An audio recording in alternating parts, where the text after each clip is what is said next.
Oh, let me lubricate my lips right quick. Sorry, I should have came prepared. Be prepared. Good evening, good morning, good afternoon. My name is Tamika Collins, and you are on my YouTube page. And on these episodes, we are reading the Bible from Genesis to Revelation. We in the last chapter of Leviticus, and then we moving on to Numbers.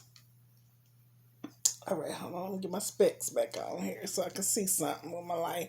Y'all still can't believe my hair is this long. It's so pretty. Anywho, y'all know we recap, so let's recap.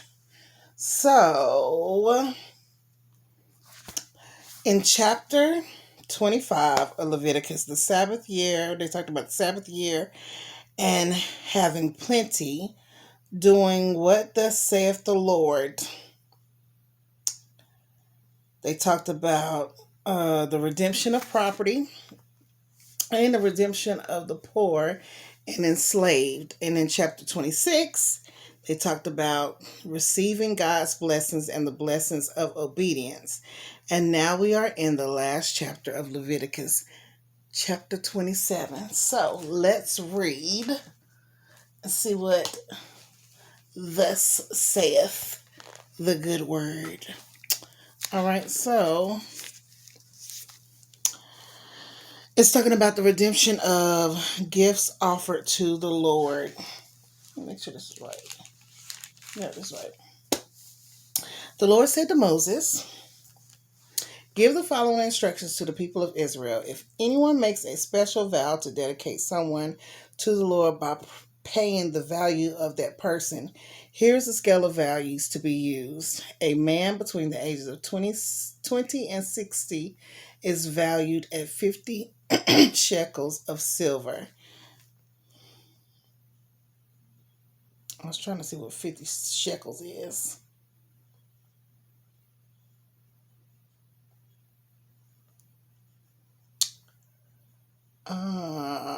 It don't say how much it is. I was trying to see. We'll look it up. I'll look it up. All right. 50 is shekels of silver as measured by the sanctuary shekel. A woman that age is valued at 30. A woman of that age is valued at 30 shekels. Oh, you gotta be 30. Of silver. A boy between the ages of 5 and 20 is valued at 20 shekels of silver. A girl of that age is valued at 10 shekels of silver. A girl of that age is valued at, no, sorry. The girl that age is valued, I'm sorry, let me read it again. A boy between the ages of 5 and 20 is valued at 20 shekels of silver. A girl of that age is valued at 10 shekels of silver. Okay, I was right. A boy between the ages of 1 month and 5 years is valued at 5 shekels of silver. A girl of that age is valued at 3 shekels of silver. A man older than 60 is valued at 15 shekels of silver. A woman of that age is valued at 10 shekels of silver.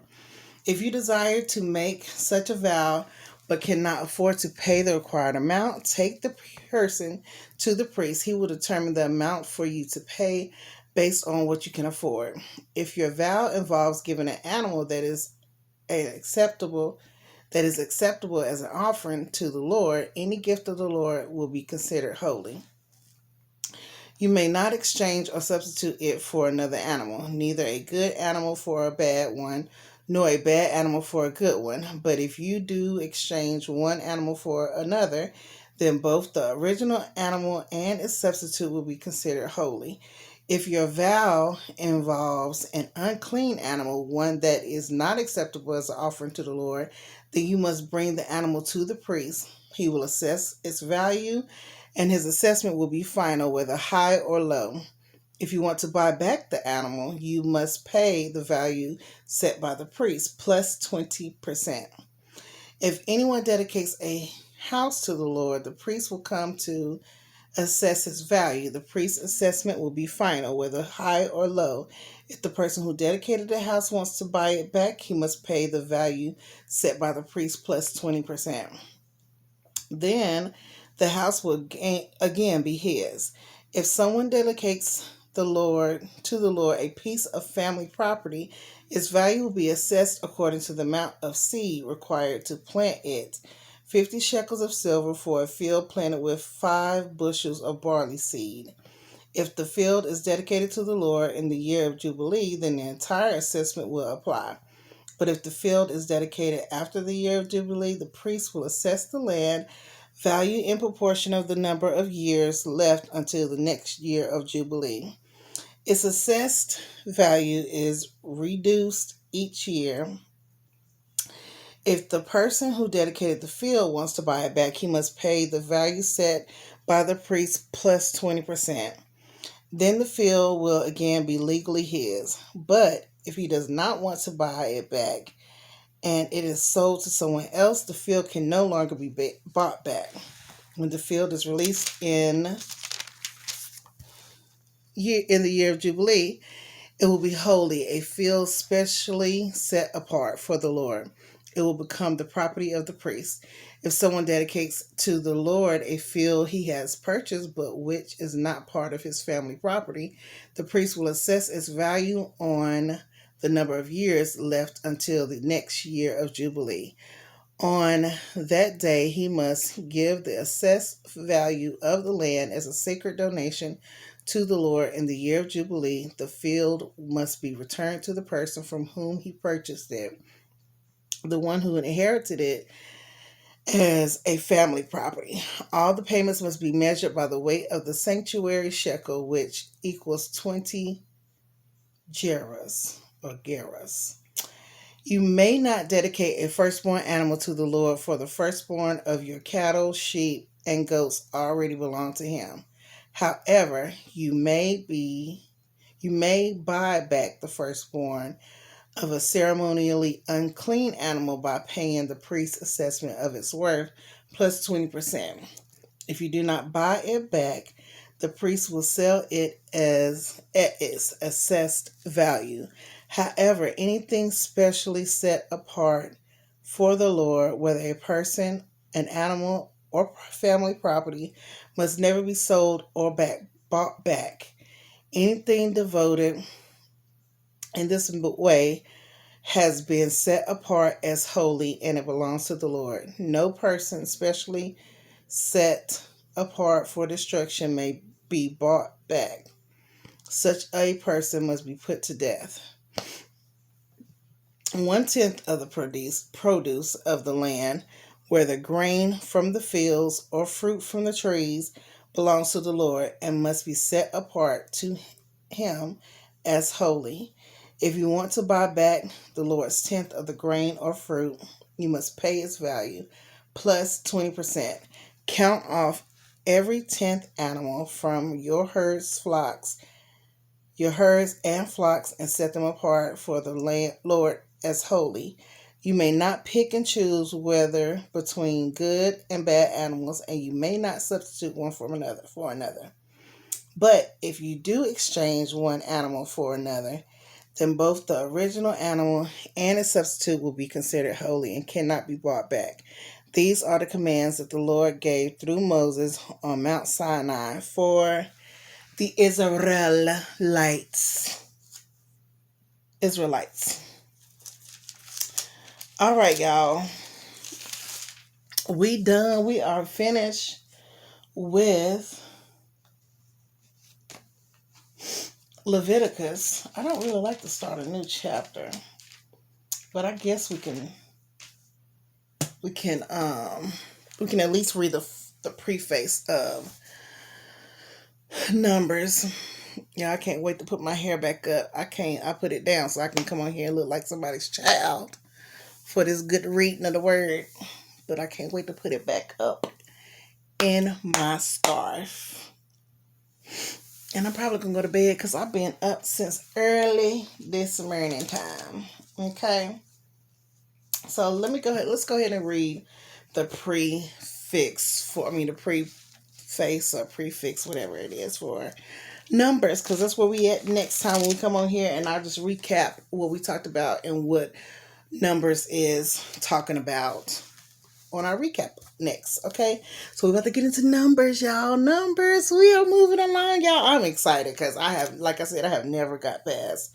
I don't think I even exited into Exodus. Okay, so this is a big deal to me. I'm super excited. I hope you are. Okay, so vital statistics. Purpose of Numbers is to tell the story of how the Israelites prepared to enter the promised land, how they sinned and were punished, and how they prepared to try again. The author is Moses. The original audience is the people of Israel. The date written is between 1450 to 1410 BC, approximately the same as Genesis, where written in the wilderness during Israel's wanderings. The setting, the vast wilderness of the Sinai region, as well as lands just south and east of Canaan. The key verses is no, not one of these people will ever enter that land. They have all seen my glorious presence and the miraculous signs I performed both in Egypt and in the wilderness, but again and again they have tested me by refusing to listen to my voice. They will never even see the land I swore to give their ancestors. None of those who have treated me with contempt will ever see it. That's Numbers 14, 22, and 23. The key people in here are Moses, Aaron, Miriam, Joshua, Caleb, Eleazar, Korah, and Balaam. The key places are Mount Sinai, the Promised Land, Canaan, Kadesh, Mount Or, and the plains of Moab. Special features contain stories related to Israel's wilderness wanderings and beautifully priestly blessings often used in worship. Number 6, 24 through 26. So it says Numbers. Every parent knows the complaining cries of a young child. A slow, high-pitched whine that aggravates the soul. Okay, yes, I have heard those plenty. The tone of voice is difficult to bear, but the real irritation is the underlying cause, discontentment and disobedience. As the children of Israel journeyed from the foot of Mount Sinai to the land of Canaan, they grumbled and whined and complained at every turn. They focused on their present discomforts Their faith had fled, so they added on 40 extra years to their wilderness journey. Numbers, which records the tragic story of Israel's unbelief, should serve as a dramatic lesson for all of God's people. God loves us and wants the very best for us. He can and should be trusted. Numbers also gives a clear portrayal of God's patience. Again and again, he withholds judgment and preserves his people, but his patience may not be taken for granted. His judgment will come. We must obey. At the time when the book of Numbers picks up, the story of the nation of Israel was camped at the foot of Mount Sinai. The people had received God's laws and were preparing to move. A census was taken to determine the number of men fit for the military service. Next, the people were set apart for God. God was making the people spiritually and physically ready to receive the inheritance, but then the complaining began. First, the people complained about the food. Next, it was about Moses' authority. God punished some of the people but spared the nation because of Moses' prayers. The nation then arrived at Kadesh, and spies were sent into Canaan to assess its strength. 10 returned with fearful stories of giants. Only Caleb and Joshua encouraged the nation to go at once to take the land. Numbers 13 and 30. The minority report fell on deaf ears full of ominous message of the majority. Because of their unbelief, God declared that the present generation would not live to see the promised land. Thus, the wanderings began. These wilderness wanderings feature a continuous pattern of grumbling, defiance, discipline, and death. How much better to have trusted God and entered his land.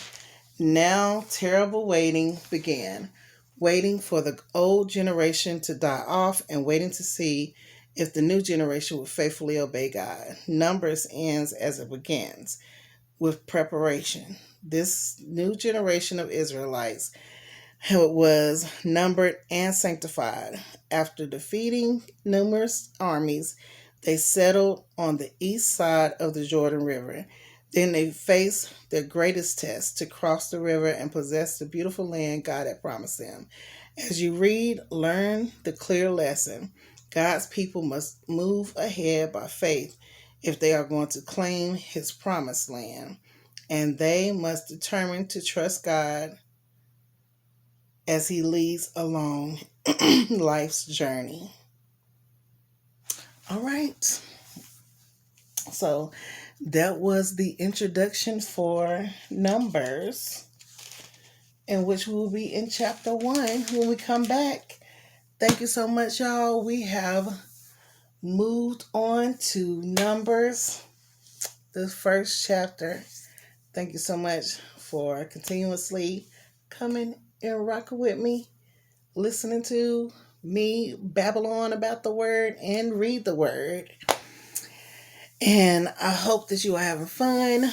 I am having fun, and it's very interesting. Like I said, I love to read, so this is something I've always wanted to do, and now we doing it, y'all. We doing this, okay?